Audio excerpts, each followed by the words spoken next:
Ecológico en Ecologistas en Acción. Algunos le conoceréis porque ha estado en ELA previamente hablando de la deuda y recientemente ha realizado el estudio del coste real de la energía. Y hoy nos viene a hablar de ese estudio que han elaborado, que habla del sector energético y de lo que cuesta de verdad la energía. Cuando quieras, Pablo. Vale. Egunon, que ricasco por la invitación a la jornada. Quizás el título de la presentación es un poco presuntuoso porque en realidad el estudio se refiere más bien a lo que aparece en el subtítulo, un estudio sobre cuál está siendo la carga, el reparto de las cargas dentro del sector eléctrico español una vez que a partir de la ley 54.997 de finales de este año, del 97, empieza un proceso que se llama de liberalización del propio sector eléctrico y cómo de alguna manera ese reparto de las cargas se había ido produciendo. Digamos, la preocupación o el primer impulso para realizar este análisis de alguna manera se basa en dos pilares. El primero de ellos relacionado con la gran preocupación que estaba habiendo en todo el Estado por el reparto de las cargas dentro de lo que se ha venido a llamar la crisis económica posterior a 2008 y ante fundamentalmente pues las evidencias cada vez más detalladas y más claras de que ese reparto de las cargas estaba siendo muy desigual entre las clases populares, entre la población, digamos, y los sectores privilegiados, pues evidentemente encendió una de las voces, de las luces de alarma y por otro lado, de alguna manera también más relacionado con el sector eléctrico, como cada mes o cada 2 meses en nuestras casas recibíamos unas facturas cada vez más altas, sobre todo en los últimos tiempos, donde además hemos estado mirando con más lupa este tipo de gastos, digamos, continuos a nivel doméstico, precisamente por lo primero que comentaba. Como decía, el coste real de la energía quizás sea demasiado grande, pero de alguna manera puede que también nos encontremos con que al llegar al final de la exposición veamos que el sector eléctrico es probablemente uno de los elementos paradigmáticos del sector energético y probablemente también del sistema económico tal y como lo conocemos en estos momentos. Normalmente, cuando explico este estudio, lo intento hacer lo más rápido posible, a pesar de mis limitaciones, porque suelo hablar no muy rápido, y luego propongo, espero que aceptéis la propuesta, propongo establecer pues un turno de réplicas, sugerencias, dudas y preguntas, porque, como veréis, tiene muchísimo contenido. Si me detengo yo primero en todo el contenido, probablemente se haga mucho más tedioso y me parece mucho más interesante responder a las preocupaciones que pueda tener la gente que normalmente viene a escuchar, porque precisamente esto se hace para eso, para que de alguna manera sea quien acude, quien pueda ser satisfecho de sus preocupaciones, ¿no? El planteamiento general es este que aparece en la pantalla, la introducción es esto que estoy haciendo, o sea que no os preocupéis, esta parte ya la habremos pasado. En segundo lugar, con el número 1 estaría el marco teórico, luego el método de análisis. Estas dos partes, aunque puedan ser más metodológicas, parecen importantes para enmarcar todo lo que posteriormente se cuente. El objeto de análisis también en la misma línea. Estos 3 apartados espero no tardar mucho en contarlos, y las 2 partes más importantes, que son los resultados y las conclusiones y propuestas. La última parte de propuestas, probablemente en manera tradicional, es la que menos tiempo ocupa. Esperemos que en este caso sea al revés, porque le hemos además dedicado bastante esfuerzo al desarrollo de esta parte. Aquí se ha ido una imagen, bueno, da igual.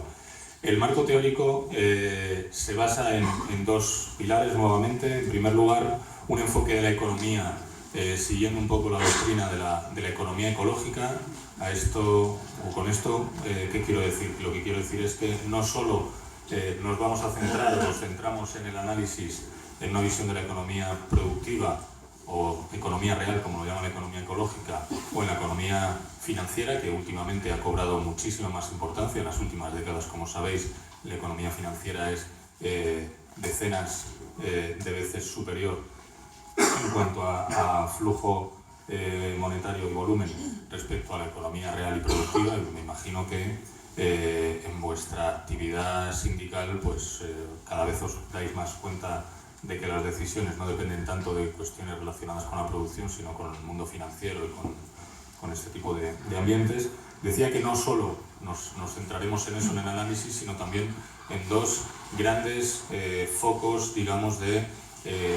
producción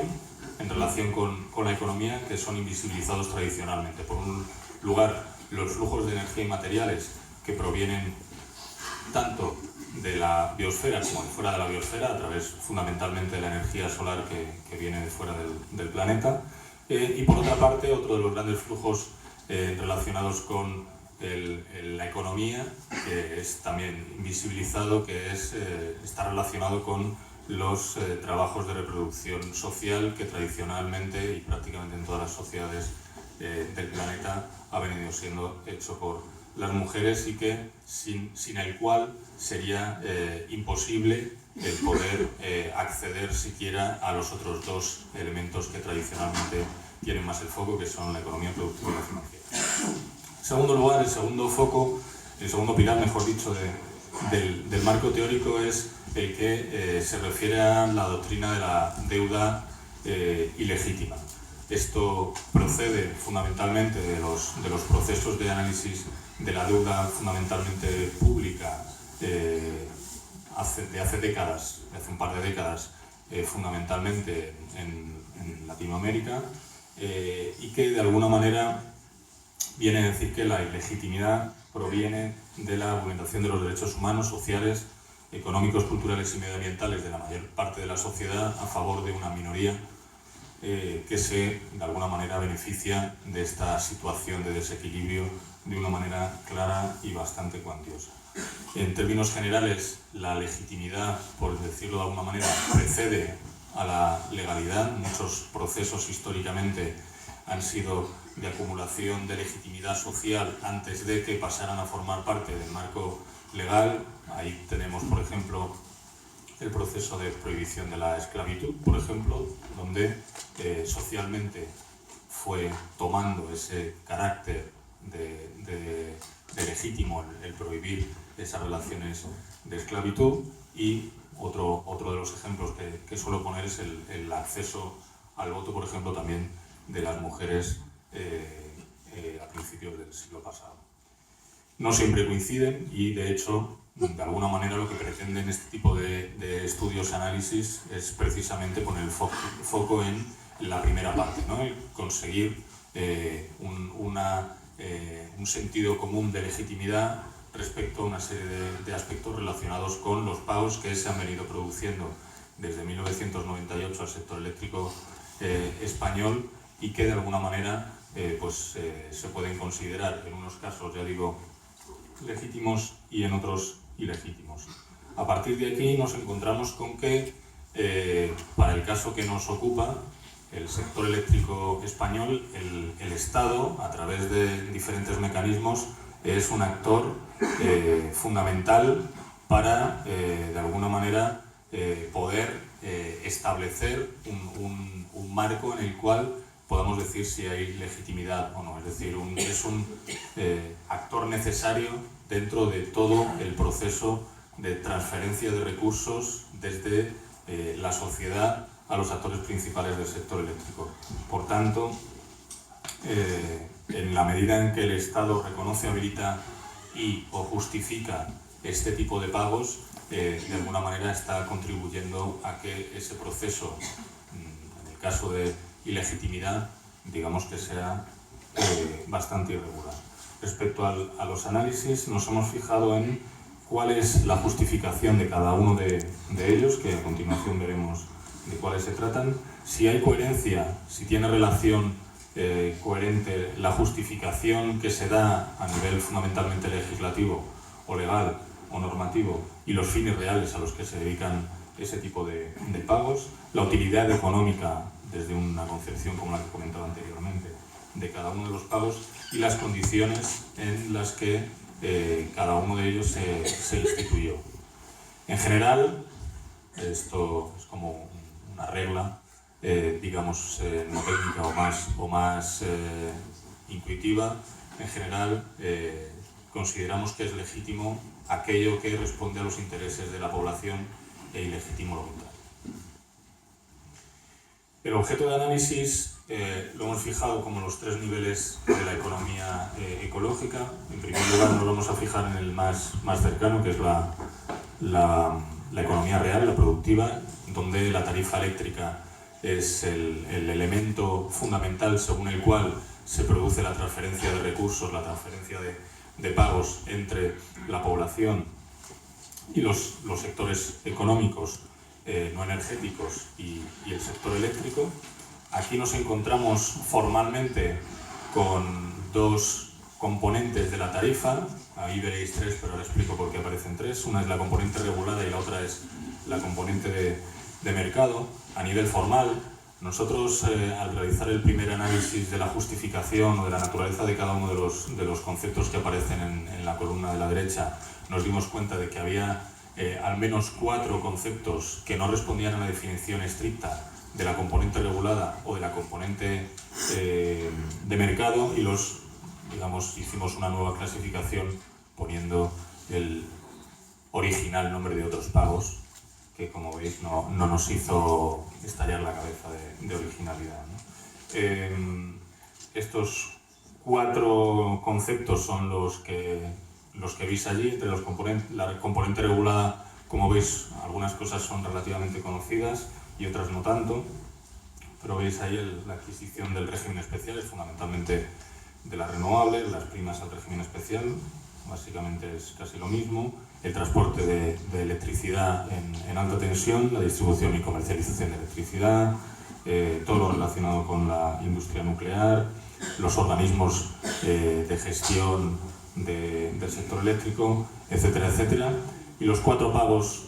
digamos, que no terminan de encajar en la definición real de la componente regulada o la componente de mercado son los que aparecen ahí: los pagos por capacidad, anteriormente garantía de potencia, el impuesto de la electricidad, que luego explicaré en qué condiciones, el contrato de interrumpibilidad y el alquiler de equipos de medida o los contadores. Y luego nos encontramos con la componente de mercado, que probablemente sea la más compleja, la que ha podido traer más atraer más la atención de los medios de comunicación y por tanto de la población. Y aquí nos encontramos con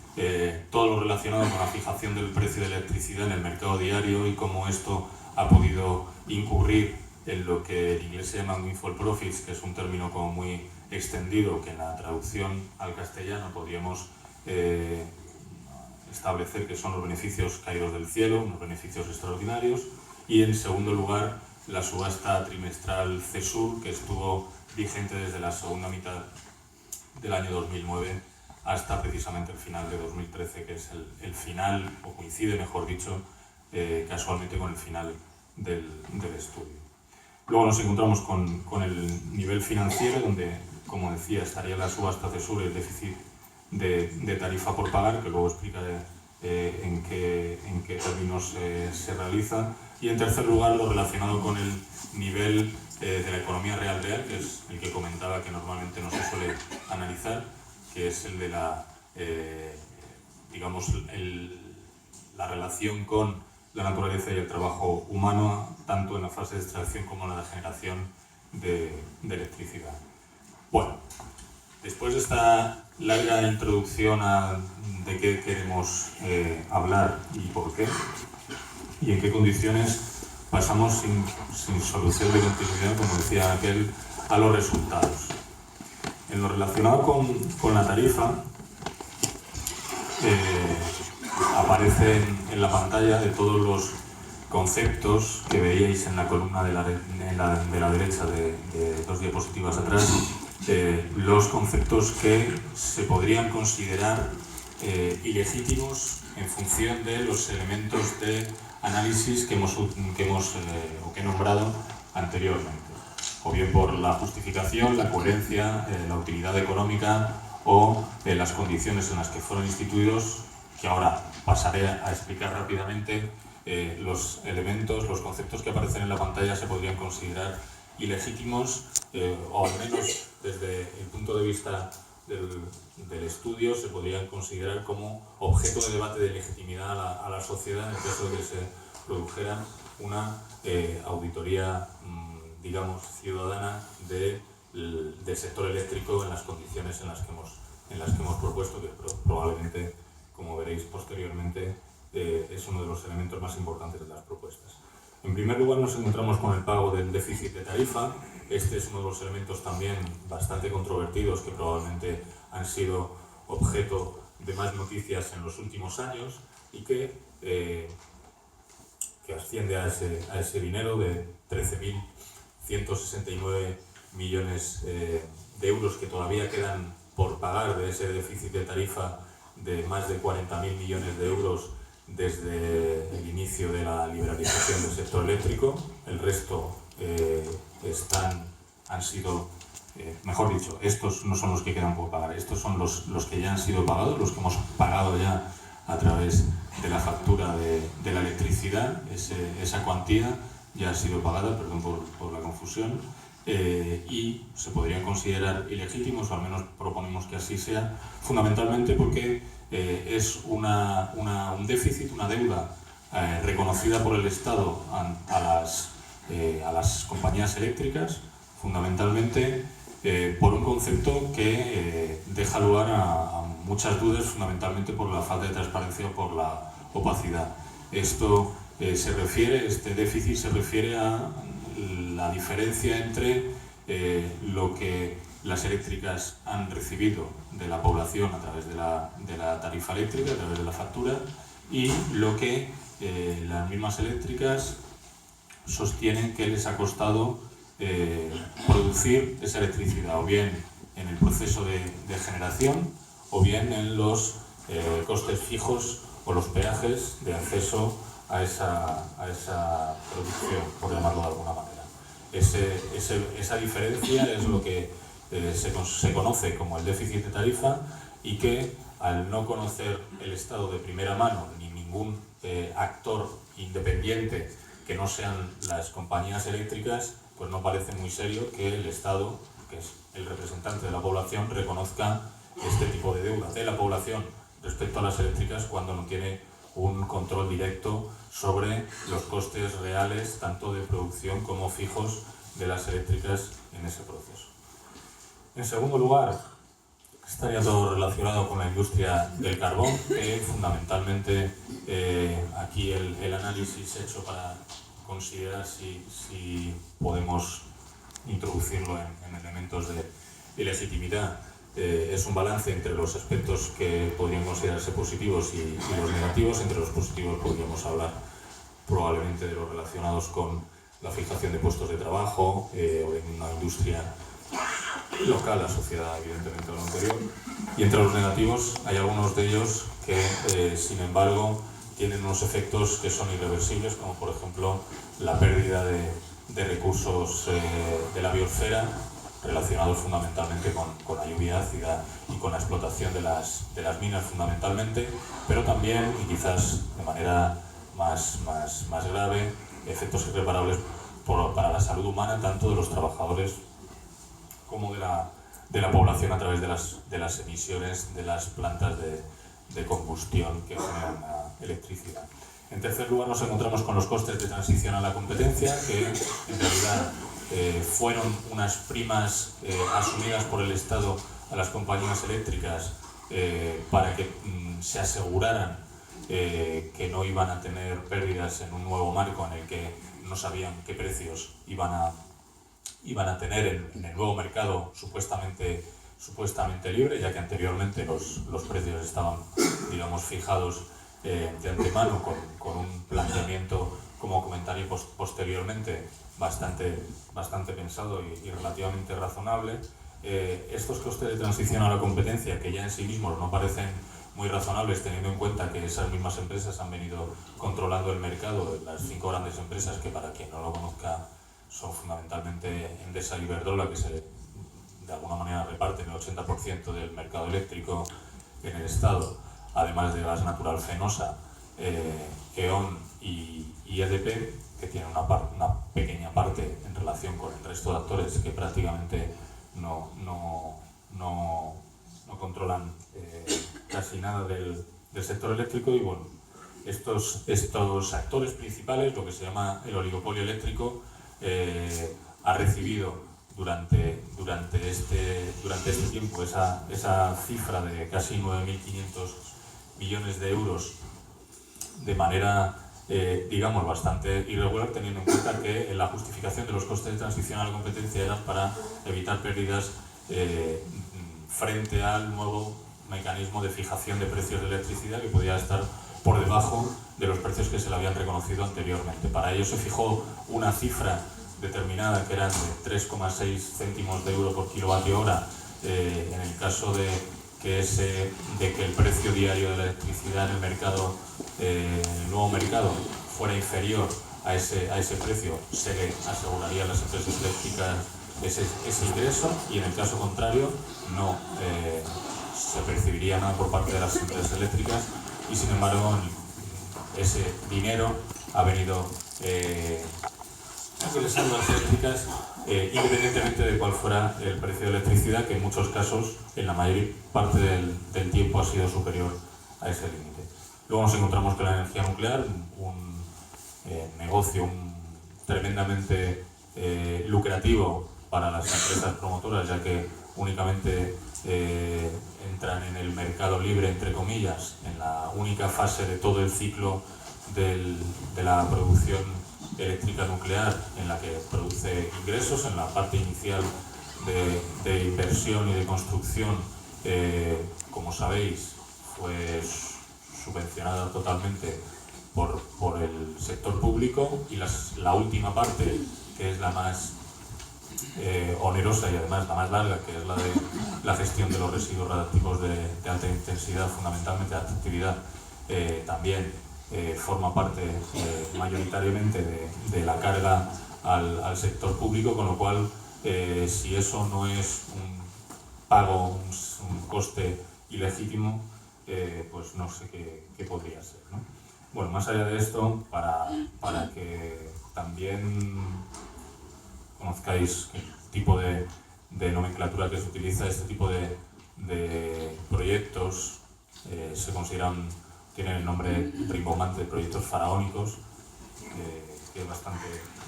visual, por decirlo así, ¿no? Bastante llamativo. Respecto a los otros pagos que he comentado anteriormente, nos encontramos quizás con cosas bastante que llaman bastante la atención, ¿no? Por una parte, los pagos por capacidad y garantía de potencia, que fundamentalmente es una prima que de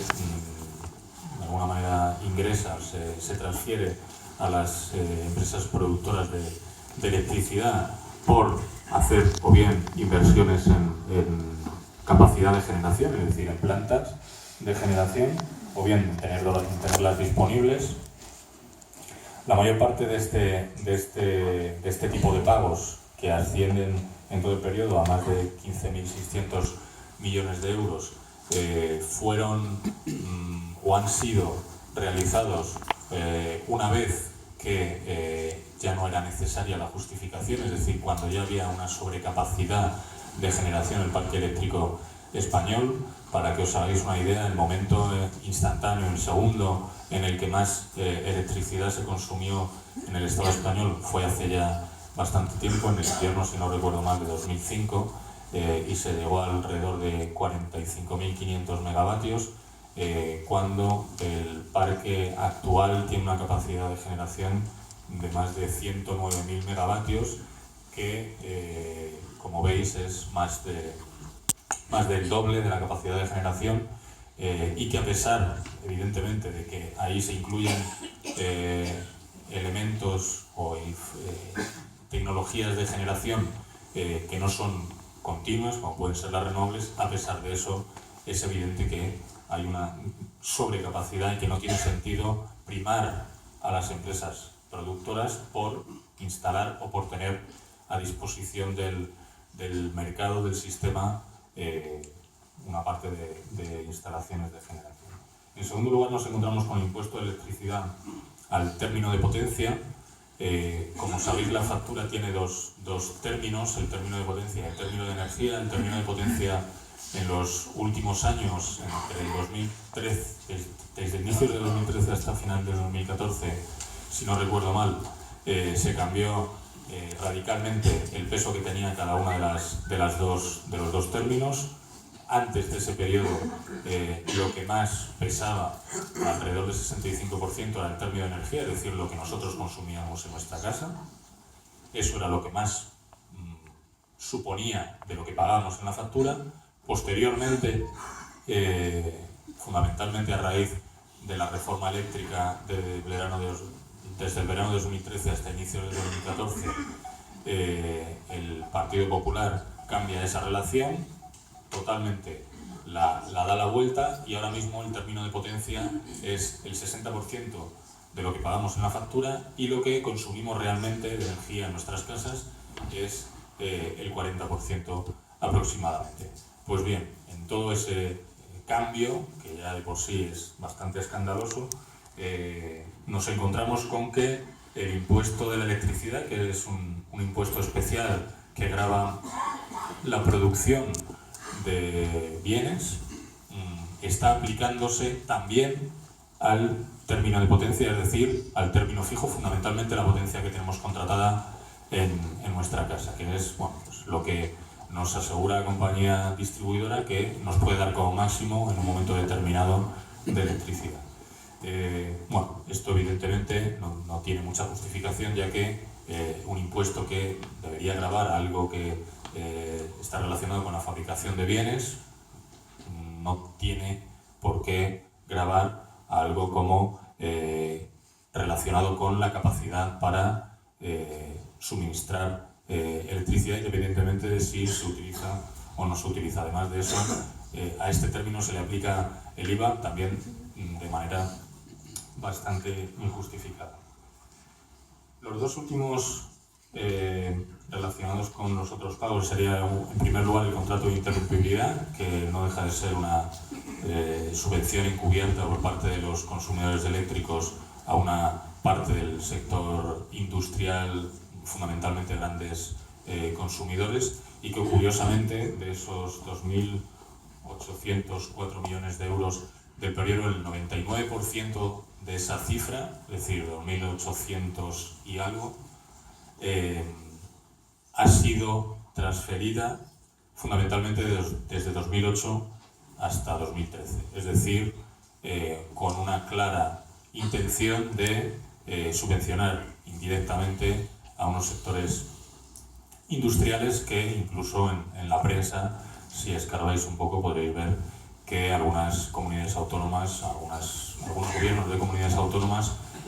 se han quejado ante la posible reducción de esa cuantía porque querían de alguna manera proteger a una serie de industrias determinadas. Y en último lugar nos encontramos con el alquiler de contadores. Esto es un expediente X, porque si alguien conoce o ha sido objeto de una revisión, calibración o cambio de contadores analógicos, no estoy hablando de los digitales ahora, que se están cambiando en muchos lugares, de los antiguos, es decir, si alguien ha recibido algún tipo de contraprestación por el pago que ha venido realizando por el alquiler de los equipos de medida, debería ser digno de estudio, porque no hay prácticamente nadie, por no decir nadie, que haya recibido ese servicio que nos han estado cobrando a la mayor parte de los usuarios durante pues, toda nuestra vida. Bueno, esta es la parte. Ahora os quiero frescos y frescas, porque es la parte más complicada y probablemente la novedosa. La anterior no deja de ser un ejercicio de digamos, inmersión en una serie de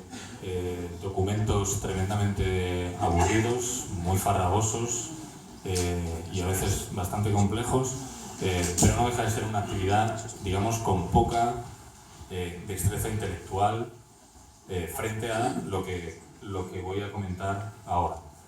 Este es el cálculo de los beneficios extraordinarios conseguidos por las empresas eléctricas propietarias de instalaciones de generación nucleares e hidroeléctricas en el periodo de estudio. Eso es que la expectación sube, desde la llamada extracción sube, no me extraña. Y para ello hemos utilizado un método de cálculo, esto espero que suba todavía más la expectación, que nunca antes había utilizado nadie. Y es comparar los ingresos que realmente han venido recibiendo ese tipo de instalaciones, o los propietarios de esas instalaciones, frente a lo que habrían recibido esas mismas instalaciones en el caso de haber seguido vigente el método de cálculo que se había puesto en marcha en el periodo anterior. El periodo anterior es desde 1988 a 1997. Había un método de cálculo que establecía una serie de costes estándares, tanto fijos como variables, en función de parámetros parámetros fundamentalmente medibles, como podría ser, pues, por ejemplo, el aumento del IPC, el coste de las materias primas en el caso de que fuera así, sobre todo evidentemente en el caso de la nuclear, y cuestiones similares. A partir de los cálculos de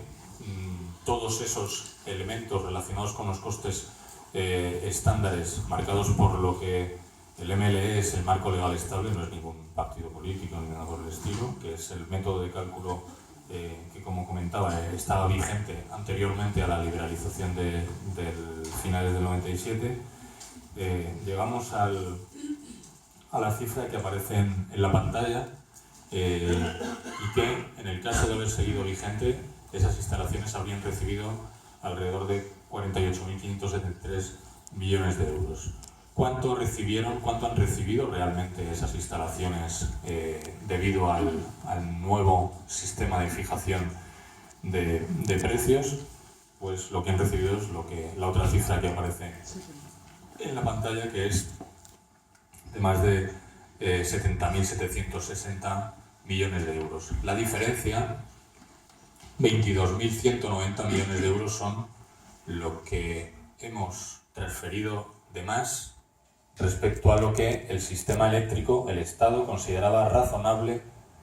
entre 1988 y 1997. Era razonable porque estaba calculado que para cada una de las instalaciones se cubrían los costes de amortización